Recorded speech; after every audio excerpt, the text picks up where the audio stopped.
Hey everybody, Douglas Blair Roberts, the Super Vader 400 here, back for another movie review. And this time, this is my full-length spoiler version of the 2019 film Dragon Ball Z Super Broly. As I said in the minimal non-spoiler review, this movie already is one of the best of 2019 and is the best, one of the best Dragon Ball Z movies I've ever seen. Like I said in the non-spoiler review, completely exceeded my expectations for what I saw in this film. I first heard about this film sometime, I think in early or mid 2018. I can't remember at the moment, and I was immediately excited for it when I saw the animation, the artwork, and character designs, and hearing that Broly, one of my all-time favorite Dragon Ball Z characters, would be featured, would become canon, be featured in the canon timeline of Dragon Ball Z.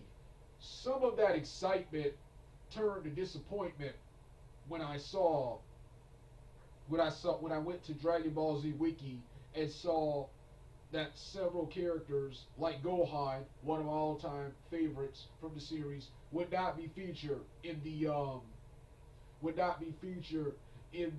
movie. And I saw the relatively small cast and all these new characters, so it turned to sort of disappointment, and yeah, I kind of lost interest in it. I only was gonna see it so I could do my Dragon Ball Z movie,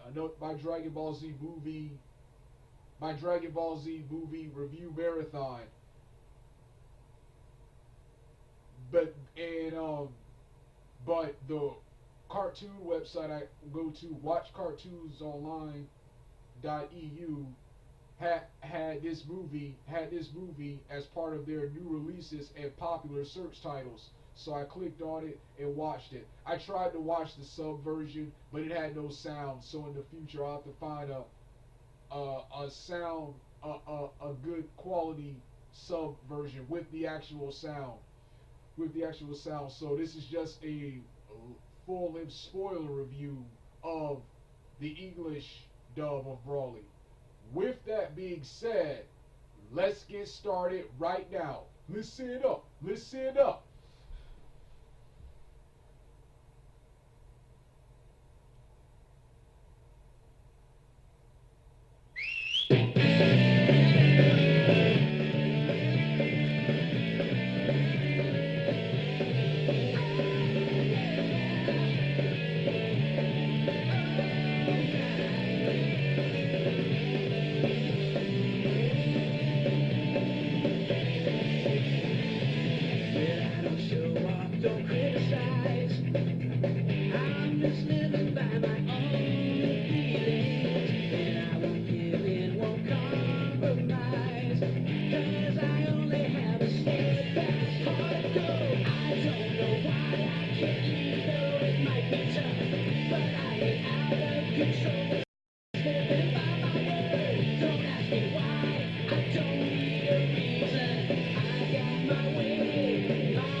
Yeah!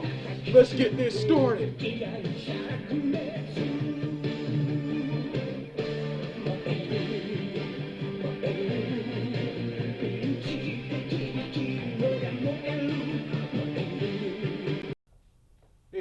everybody? Super Vader 400 here, Douglas Blair Roberts here. It's time for part 2 of my review of Dragon Ball Z Super Brawly, my spoiler filled review. But before we get to the review, one other thing, I'm going to start off with a rant first. Pretty much everything terrible about this film, because to tell you the truth, while I was looking forward to this movie, there were several things I didn't like about this movie already coming into this movie, and I was ready to totally crap on this movie right here, right here. But this movie, like I said in the webcam portion of this video, this movie right here completely exceeded my expectations. So with that being said, I'm going to start off with everything terrible about this film. And the very first thing that is terrible about this film, and one of the many things that turned me against this film even before I saw it, and that was the absence of several key characters. The main one being my boy Gohan, the the shafting and nerfing and ruination and pussification of the Gohan character continues. Was nowhere to be seen or heard from in this movie right here. Right here. Um right here. I would also complain about the Universal 6 characters like Kaba and Universal 6 and 11 characters like Kaba and Jiren, but they're from other universes, so they probably wouldn't be in a movie like this, and they were mentioned in this film, so that's why they're not there. Of course, there are other characters like Tien Shinhan. Piccolo was here, but he wasn't really used well. He was only here to teach Goku and Vegeta to help Goku teach Vegeta the fusion dance. The fusion dance. He didn't really get to do any fighting. He didn't really get to do much of anything. Didn't get to do much of anything in this movie. Happy to see him here though, but he didn't get to do much of anything. So yeah, several key characters missing. Yeah, I know Tien Shinhan can't fight Broly, but in one episode of Super, he was able to spar with Gohan for a brief period, a Mystic Gohan. But that's the first problem. Missing characters. And see, this is an animated film. This is not a live action film. So there isn't much excuse why all of the other characters shouldn't be here. There were only like about, let's see, Goku, that's one, Vegeta, that's two, Bulma, that's three, Wiz and Beerus, that's five.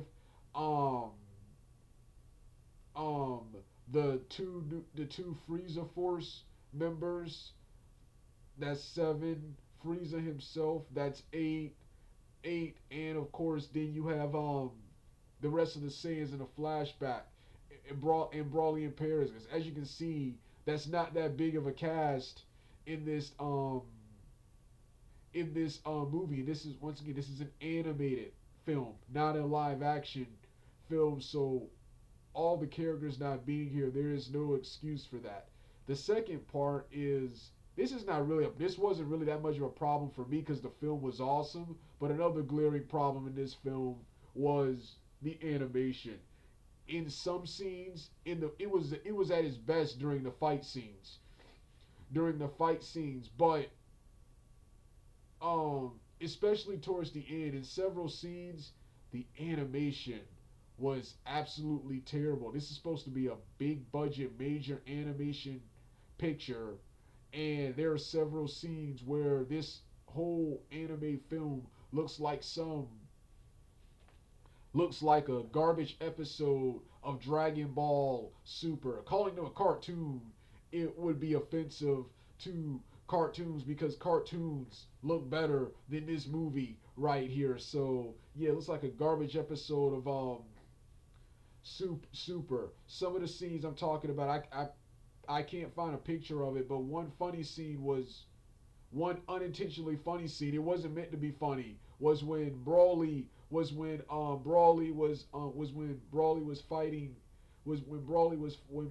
fighting Vegeta and Goku and Vegeta with an awkward look on his face, with an awkward look on his face, with an awkward look on his face. With a terrible, awkward, animated look on his face. He was like, "I hope you found some senso beans, Kakarot." Something like that. You have to watch the film to see what I'm talking about. I can't find a picture of that, but it was so laughingly bad. The way he was drawn and the look on his face when he said that. So terrible animation scenes. Then when Goku and Vegeta teleported out of there to where Piccolo was, and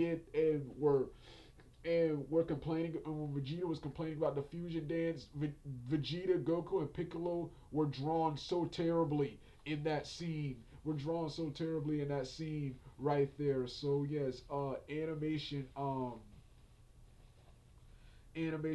issues. Third problem I had was various plot reckonings, Bardock, including Bardock and Gina ripping off Superman, and pretty much erasing that previous Bardock movie, the father of Goku, out of existence because this is the new story. So ripping off Superman. However, it was good to see all the other Saiyans again, like Raditz and Nappa again. So Dragon Ball Z and the writers once again changing and reckoning stuff. They get a pass this time because of how awesome the movie was.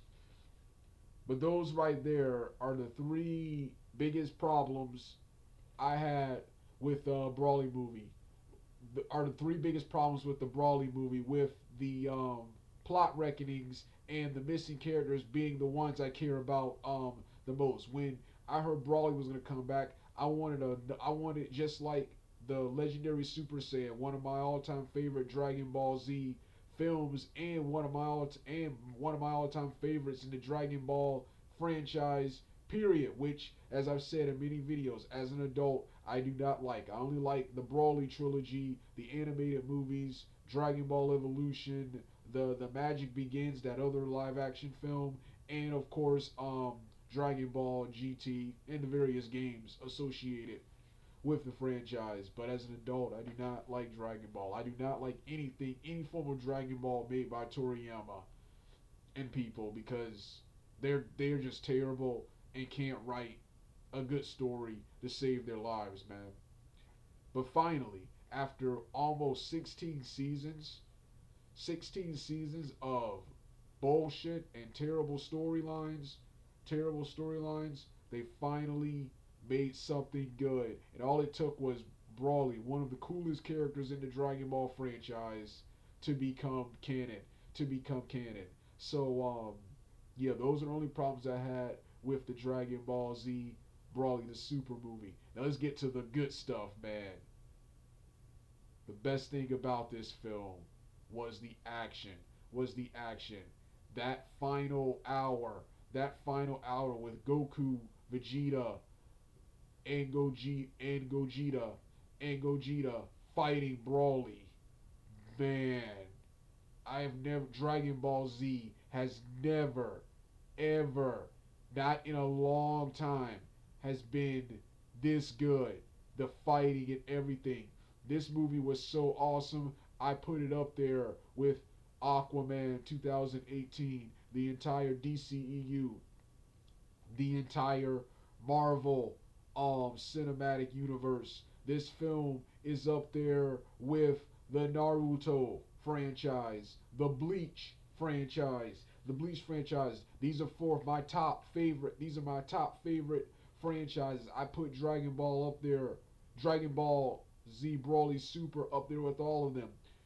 This film, this film probably probably was and is better, probably was and is better, and has exceeded in the action department, has exceeded the original Brawly trilogy, the other animated films, and of course,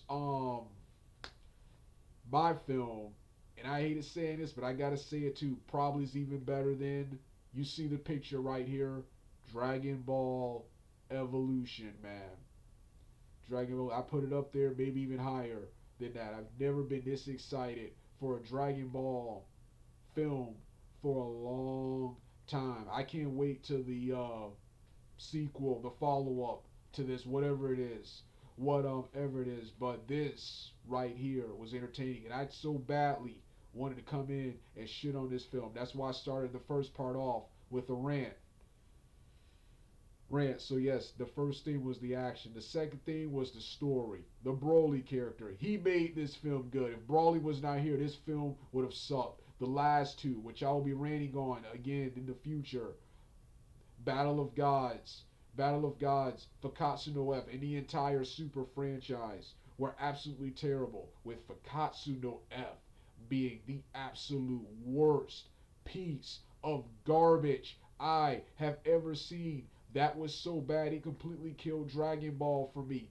Everything from Pilaf all the way up to Goku leaving with Oob, I deemed to be terrible and garbage. So far, at that time, the only Dragon Balls for me were the Brawly trilogy, Evolution, GT, and the animated films and video games. And those other two live action films. Those were the only Dragon Ball related materials that I recognized. That right there, that that completely killed my interest in Dragon Ball. And now you only watch the original Dragon Ball for nostalgia. I have episodes, moments that I liked, but I all of it from the Pilaf all the way to Goku leaving with Oob, absolutely trash. But this right here was good. This right here was good. So I already forgot my train of thought. What I was gonna talk about next. So yeah, that was the action. That oh yeah, I was talking about the story. Forgot what I was talking about. So yes, Broly made this film. Broly made this film good. Without him, it was terrible. He made seeing Frieza, Goku, and Vegeta again, three characters who I am sick of and sick of seeing in the spotlight. Sick of seeing in the spotlight, especially Frieza and Vegeta. He made seeing them interesting. He gave Vegeta his most badass moment since the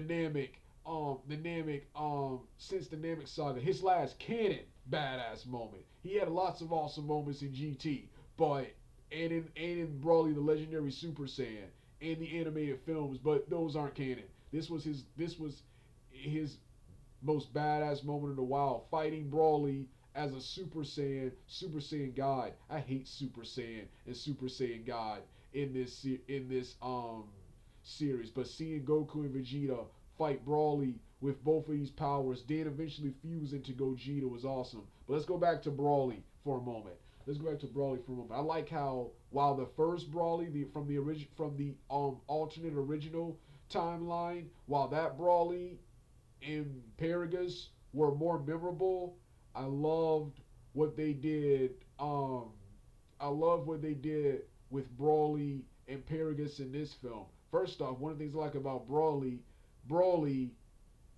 I don't consider him a villain in this film. Whereas like I said, the first one was more memorable because he was just a psychopath, and just a killing machine. Everything a Super Saiyan should be, minus the that stupid motivation about Goku wanting him to cry.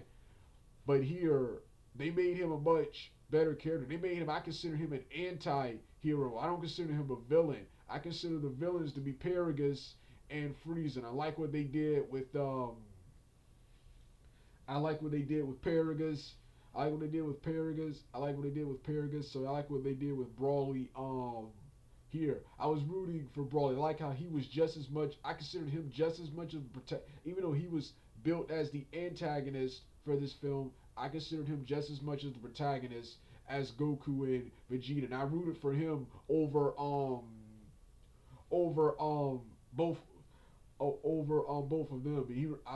They pretty much had him like Thanos from Avengers Infinity War, where even though Thanos was the main antagonist, he was on his own quest, his own mission. He was on his own quest and his own mission. They made him seem more just as much as the protagonist as Iron Man, Thor, and Captain America were in this Captain America and Steven Rogers were in that movie right there. They did the same thing, and they did a similar thing. They did a similar thing here. The various subplots involving other characters, like Frieza's dumb wish about being tall, didn't care for. Bulma wanting to cure her aging, but I mean not I mean wanting to look younger, didn't care much for. Um, yeah, yeah, did none of that stuff that did I care for. Also like the two new characters. Their names are what were their names?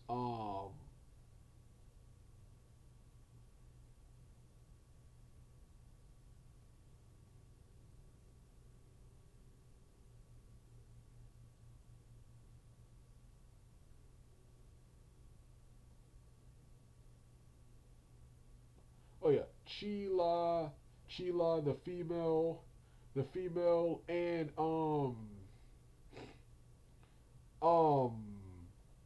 Lemo, the old Frieza Force veteran.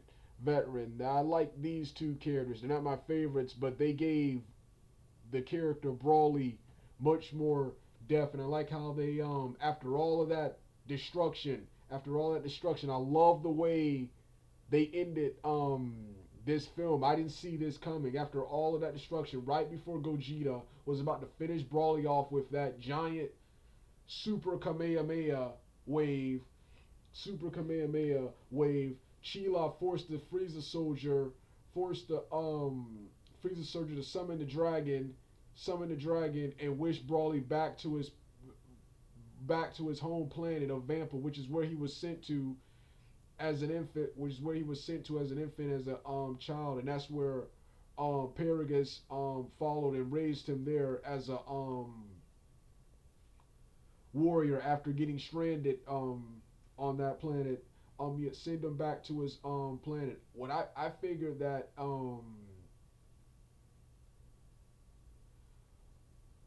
coming into this film, I expected the plot to be I actually expected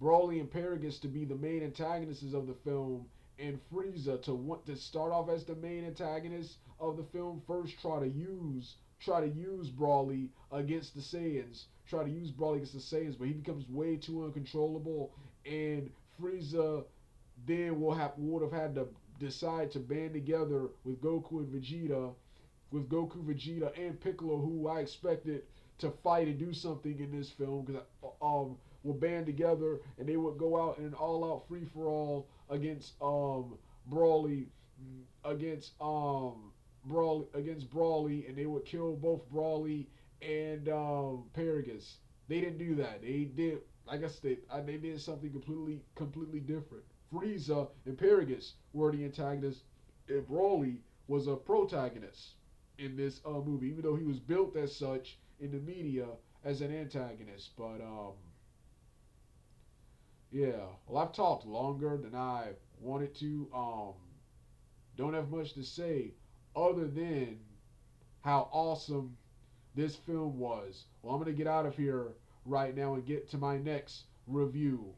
But once again, listen up. Toha say, listen up. Yeah, you better listen up, because this film right here was awesome. I'm about to go watch it again as soon as I get done with the next thing I'm about to do. Well, right now I'm finished. It's time to hit my music.